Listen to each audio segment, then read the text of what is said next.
Hello, welcome back to अला nursing classes. तो आज की इस वीडियो में हम बात करेंगे फंडामेंटल ऑफ नर्सिंग के बारे में।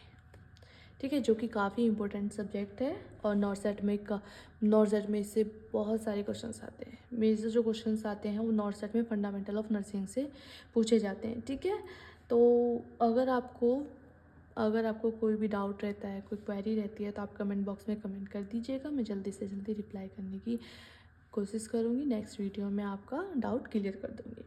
तो हम स्टार्ट कर रहे हैं आज फंडामेंटल ऑफ नर्सिंग। इसके जितने भी इम्पोर्टेंट यूनिट्स से हम स्टार्ट करेंगे और हम सारे टॉपिक्स को, जो जो इम्पोर्टेंट टॉपिक्स है यूनिट्स के अंदर, उनको कवर करते हुए चलेंगे। तो अब हम एक सीक्वेंस में चलेंगे। ठीक है, यूनिट वाइज चलेंगे इंपॉर्टेंट टॉपिक्स को कवर करते हुए। ठीक है, तो हमारा फर्स्ट टॉपिक रहेगा आज का, फर्स्ट यूनिट रहेगी हमारी वाइटल साइन। ठीक है, वाइटल साइन के बारे में अब मैं थोड़ा इंट्रोड्यूस कर देती हूँ, थोड़ा इंट्रोडक्शन दे देती हूँ वाइटल साइन का, कि वाइटल साइन होता क्या है।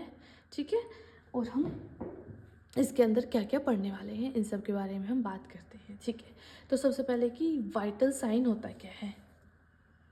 अब हम बात करेंगे वाइटल साइन के बारे में। ठीक है, वाइटल साइन के बारे में। ठीक है, सबसे पहले कि वाइटल का मतलब क्या होता है। वाइटल का मतलब क्या होता है? वाइटल का मतलब होता है इम्पोर्टेंट। ठीक है, इम्पोर्टेंट या फिर असेंशियल। ठीक है, अब साइन का मतलब होता है इंडिकेटर, इम्पोर्टेंट या असेंशियल इंडिकेटर। ठीक है, ओके। अब हम बात करते हैं, हमने पता कर लिया कि वाइटल का मतलब होता है इम्पोर्टेंट या फिर असेंशियल, साइन का मतलब होता है इंडिकेटर, यानी कि इम्पोर्टेंट इंडिकेटर। ठीक है, और असेंशियल इंडिकेटर। ठीक है, अब हम दूसरा बात करते हैं कि हमारी बॉडी में वाइटल ऑर्गन क्या है। ठीक है, अब ये भी तो हमें पता होना चाहिए कि वाइटल ऑर्गन क्या है हमारी बॉडी में। तो वाइटल ऑर्गन की बात करें तो हमारी बॉडी के वाइटल ऑर्गन है brain, heart, kidney, liver and lungs. ये क्या है?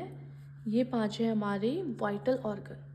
ठीक है, कभी कभी ऐसे भी क्वेश्चन पूछा जाता है कि ऑप्शंस दे देंगे सारे और एक ऑप्शन अलग दे देंगे। ठीक है, बोलेंगे कि इसमें से कौन सा वाइटल ऑर्गन नहीं है, ये पूछा जाता है क्वेश्चन। तो आप देख लो, brain, heart, kidney, liver and lungs जो होते हैं हमारे वाइटल ऑर्गन हैं।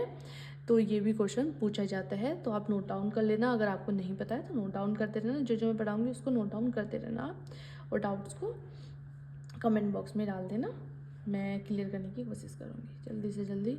नेक्स्ट वीडियो में बात करेंगे उस डाउट के बारे में। ठीक है, तो अब हम बात करते हैं कि वाइटल साइन क्या है। तो vital science give response regarding important organ. Vital science respond देता है इम्पोर्टेंट ऑर्गन से रिलेटेड, कि कैसे फंक्शन कर रहे हैं इम्पोर्टेंट ऑर्गन। ठीक है, उनसे रिलेटेड रिस्पॉन्स देता है वाइटल साइन। तो क्या है? Vital sign give response regarding important organ. ठीक है, ये अभी हम मैं आपको इंट्रोड्यूस कर रही हूँ इस चैप्टर से, इस यूनिट से। ठीक है, डीपली हम पढ़ेंगे।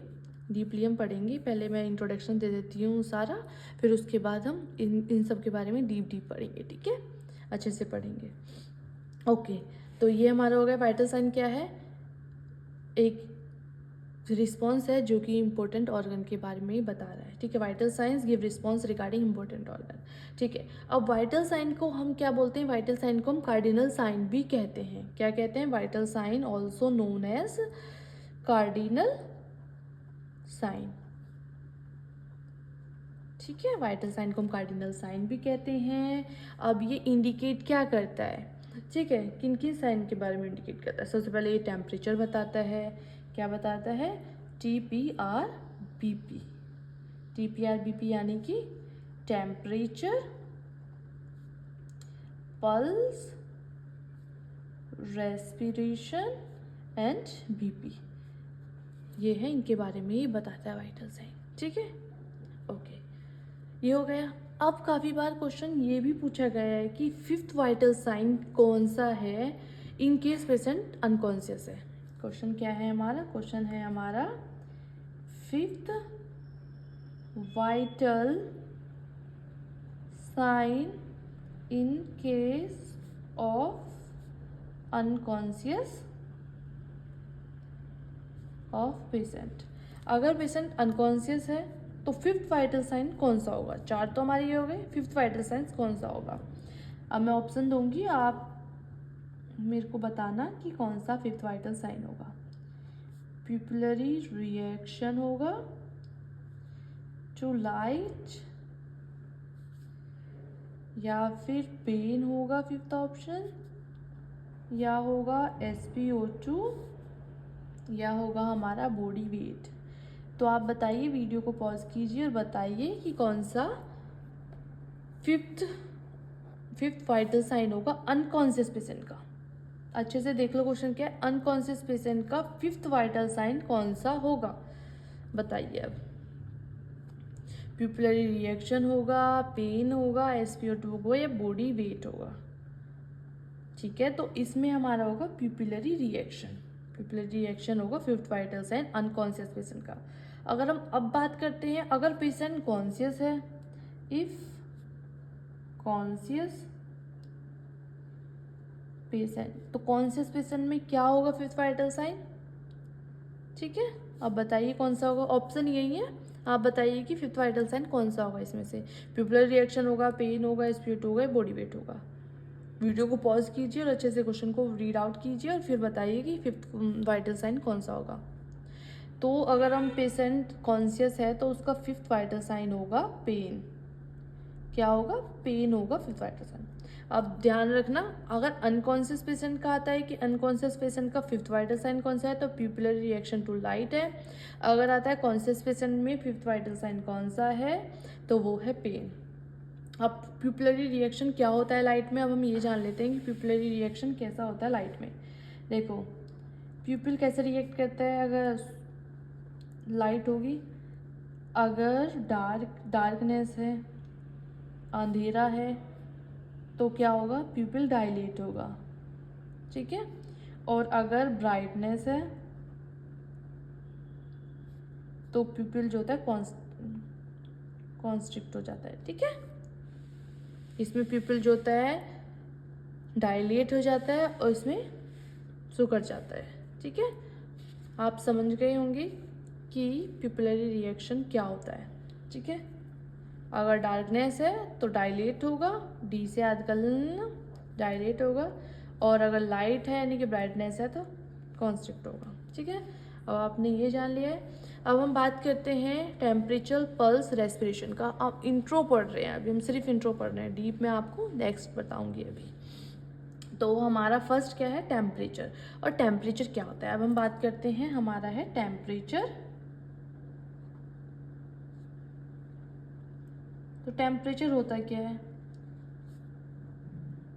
कमेंट बॉक्स में कमेंट कीजिए कि क्या होता है टेम्परेचर। ठीक है, तो टेम्परेचर क्या होता है? बैलेंस होता है। बैलेंस होता है, किसके बीच का बैलेंस है ये? बैलेंस है किसके बीच का? थर्मोजेनेसिस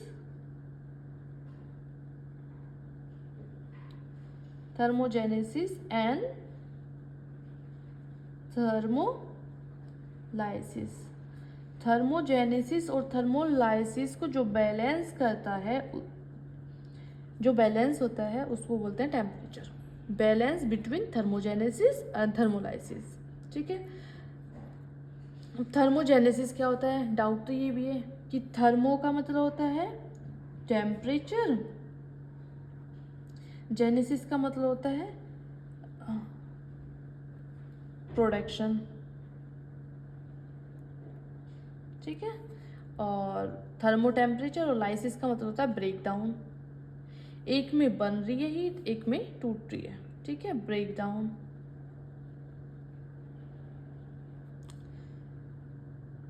ठीक है, थर्मोजेनेसिस और थर्मोलाइसिस के बैलेंस के बीच के बैलेंस को क्या बोलते हैं? टेम्परेचर बोलते हैं। ना तो बॉडी ज़्यादा ठंडी है ना ज़्यादा गर्म है, नॉर्मल है, यानी कि क्या है? ये है टेम्परेचर। तो अब बात करते हैं कि नॉर्मल टेम्परेचर क्या होता है। देखो, जो थर्मोजेनेसिस प्रोसीजर है वो है एक हमारा केमिकल प्रोसीजर या केमिकल प्रोसेस। ये भी पूछा जाता है, ऑप्शन दे देते हैं, बोलते हैं कि कौन सा प्रोसेस है, बोल देते हैं कि थर्मोजेनेसिस, थर्मोलाइसिस, और भी ऑप्शन दे देते हैं कि थर्मोजेनेसिस कौन सा प्रोसेस है, फिजिकल प्रोसेस है, केमिकल प्रोसेस है, ठीक है, या इनमें से दोनों है या फिर कोई भी नहीं है, ऐसे करके ऑप्शन दे देते हैं। और ये जो है वो हमारा है फिजिकल प्रोसेस, ठीक है। ओके, तो आपने जान लिया हमने क्या पढ़ा कि वाइटल साइन क्या होता है। वाइटल का मतलब होता है इम्पोर्टेंट या एसेंशियल, साइन का मतलब होता है इंडिकेटर, इम्पोर्टेंट या फिर एसेंशियल इंडिकेटर हमारी बॉडी का, उसे वाइटल साइन कहते हैं। वाइटल ऑर्गन हमें पता होना चाहिए कि हमारी बॉडी के वाइटल ऑर्गन कौन कौन से होते हैं। तो brain, heart, kidney, liver and lungs जो होते हैं हमारी बॉडी के वाइटल ऑर्गन है।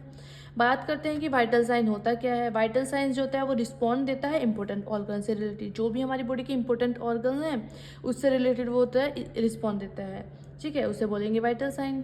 वाइटल साइन को हाँ काफ़ी बार पूछा गया है, ये बहुत इंपॉर्टेंट है कि वाइटल साइन को क्या कहते हैं। Vital sign also known as cardinal sign, cardinal sign, ठीक है। फिर उसके बाद हम बात करते हैं कि वाइटल साइन क्या क्या, उसके बाद हम बात करेंगे कि वाइटल साइन में क्या क्या साइंस होते हैं, जैसे कि हमारा टेम्परेचर हो गया, पल्स हो गया, रेस्पिरेशन हो गया और बीपी हो गया। ये हमारे 4 वाइटल साइन हो गए, ठीक है, इनके बारे में हम आगे पढ़ेंगे। फिर उसके बाद हमने क्वेश्चन पढ़ा था, ये क्वेश्चन था हमारा कि फिफ्थ वाइटल साइन क्या होगा, कौन से पेशेंट पे, कौन से पेशेंट में। फिर उसके बाद टेम्परेचर के बारे में बात आ गई कि टेम्परेचर क्या होता है। टेम्परेचर क्या होता है, थर्मोजेनेसिस और थर्मोलाइसिस के बीच का जो बैलेंस होता है उसको हम टेम्परेचर बोलते हैं, ठीक है। इतना हमने पढ़ लिया हमारा। देखो अब हम बात करते हैं कि जो हीट प्रोड्यूस हो रही है, देखो हीट का प्रोडक्शन हो रहा है। हम बात करते हैं सबसे पहले थर्मोजेनेसिस की, कि हीट प्रोडक्शन हो रहा है, ठीक है, heat production in our body, ठीक है। हमारी बॉडी में हीट प्रोडक्शन कहाँ कहाँ होता है, देखो अगर हम एक्सरसाइज करेंगे तो एक्सरसाइज के टाइम पे भी हीट प्रोड्यूस होगी। फूड ऑक्सीडेशन होगा तब हमारी बॉडी में हीट प्रोड्यूस होगी। Ovulation, ovulation and strong emotions,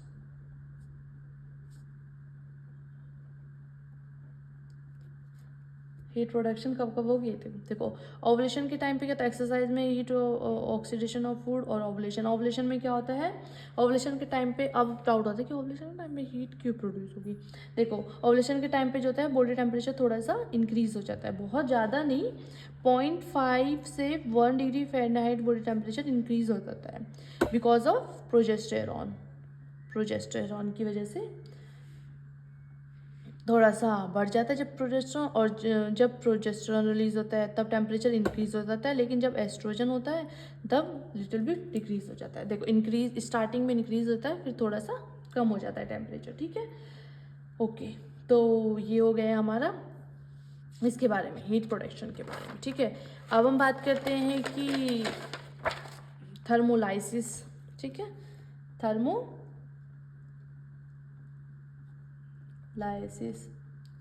ठीक है। अब थर्मोलाइसिस में क्या क्या है, देखो थर्मोलाइसिस के क्या क्या हैं, ये है हमारे काफ़ी इम्पोर्टेंट टॉपिक है, ये तो काफ़ी इम्पोर्टेंट है। अभी सिर्फ मैं आपको थोड़ा इंट्रोड्यूस करा रही हूँ, डीप पढ़ेंगे हम आगे। तो इसमें क्या क्या आता है, हमारा कंडक्शन आता है, कंडक्शन, कन्वेक्शन, रेडिएशन और इवेपोरेशन, ठीक है। देखो कंडक्शन क्या है, कंडक्शन है direct contact to heat loss, ठीक है। दो चीज़ है, ये दोनों ऑब्जेक्ट हैं, इनका डायरेक्ट कांटेक्ट होगा तो हीट लॉस होगी, direct contact to loss the heat, ठीक है। ये हमारा 3% होता है, ठीक है। दो ऑब्जेक्ट के बीच में जब कॉन्ट्रैक्शन होगा, कांटेक्ट होगा, तो जब हीट लॉस होगी उसको कंडक्शन बोलते हैं, ठीक है। ये सबसे कम होता है, काफ़ी बार पूछा जाता है कि सबसे ज़्यादा थर्मोलाइसिस कौन से मेथड में होता है, काफ़ी बार आया है क्वेश्चन, मतलब हर बार ही पूछा जाता है। नर्सिंग के जितने भी एक साल में जितने भी एग्ज़ाम होते हैं किसी ना किसी एग्ज़ाम में ये क्वेश्चन ज़रूर पूछा जाता है, चाहे नॉर्सेट हो, चाहे ये SGPGI का एग्ज़ाम हो, कोई भी हो, ये क्वेश्चन पूछा ही जाता है। ठीक है, अब हम बात करते हैं कन्वेक्शन। कन्वेक्शन क्या होता है? वेलोसिटी ऑफ एयर, एयर के कांटेक्ट से जो हीट लॉस होती है उसको कन्वेक्शन बोलते हैं, जो कि 15% होता है। ठीक है, जैसे कि फैन। ठीक है, हमें बहुत गर्मी लग रही है, पंखा चला दिया, क्या हुआ? ठीक है, ओके। अब आता है रेडिएशन। रेडिएशन मतलब कोई भी रेज की वजह से जो हमारे हीट लॉस हो रही है, ठीक है, उसे बोलेंगे रेडिएशन। ये डायरेक्ट कांटेक्ट से नहीं होती, but not direct contact. UV rays है, सूरज की किरणें आ रही है, वो डायरेक्ट कांटेक्ट से, मतलब डायरेक्ट कांटेक्ट थोड़ी ना हो रहा है, ठीक है, नहीं ना।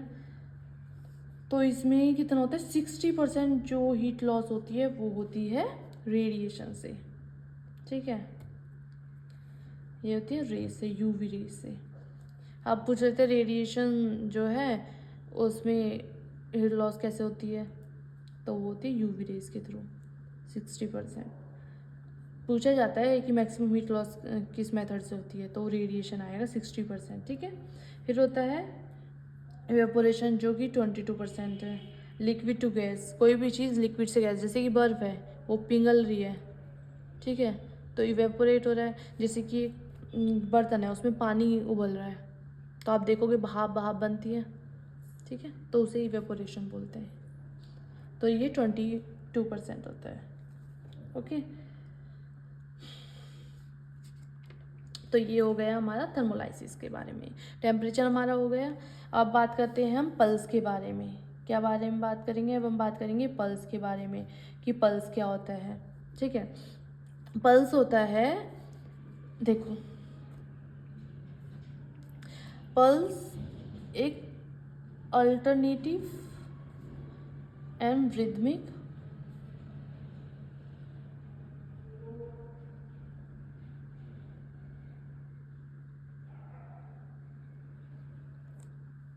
ठीक है, अल्टरनेटिव और रिदमिक एक्सपेंशन होना एक आर्टरी है। ठीक है, आर्टरी का एक्सपेंशन और रिकॉइल होना,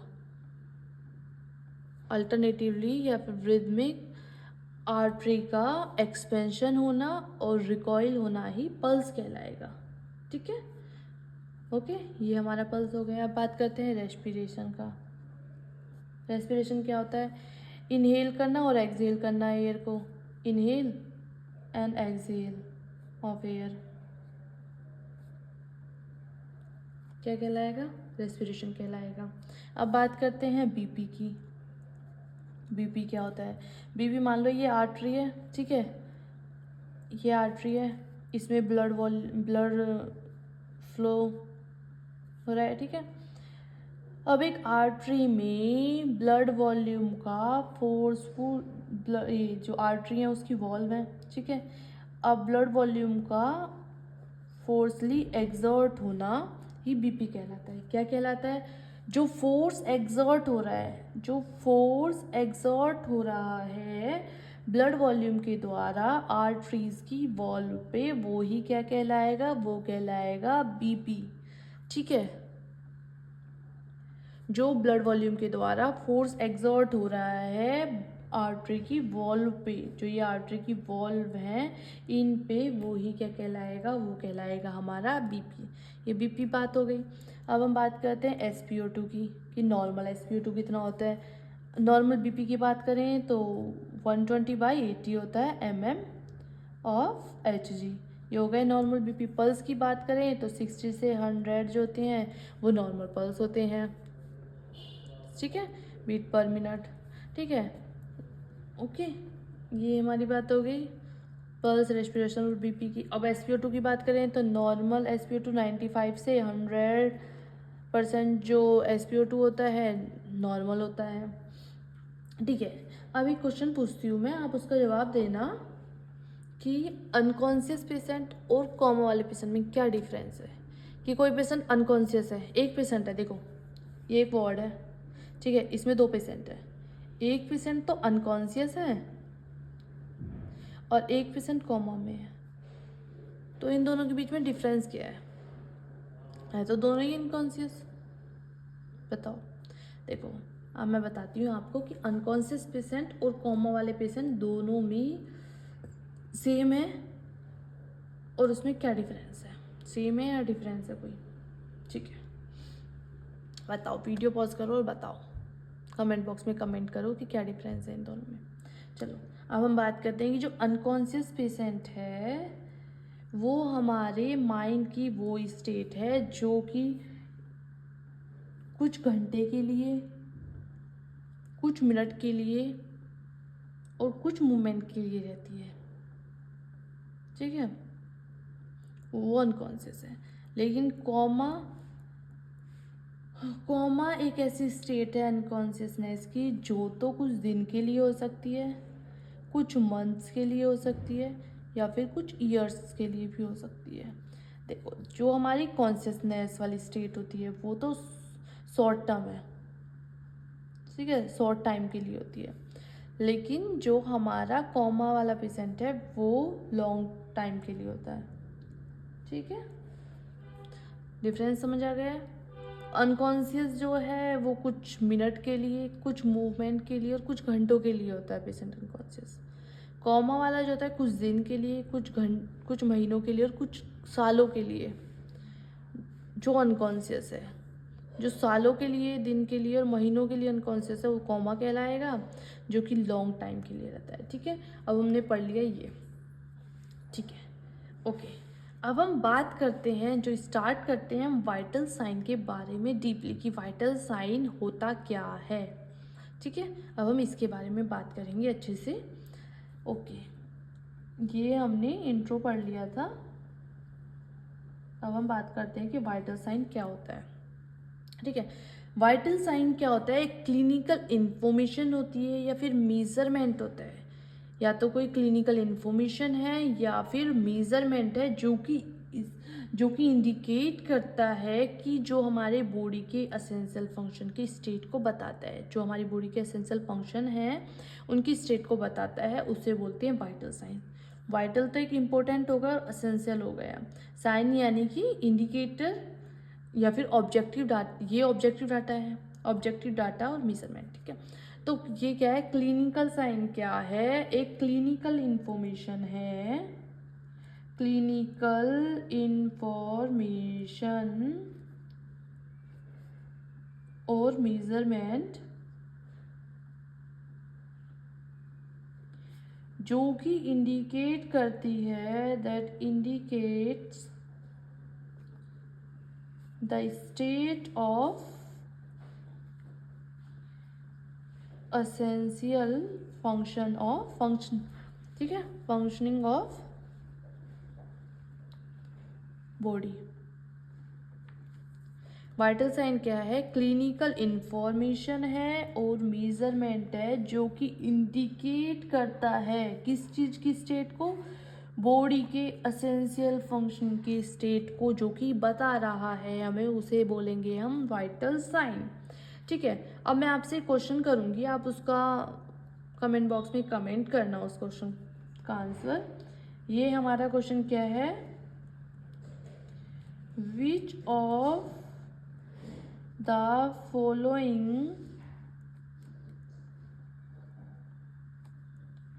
and overt data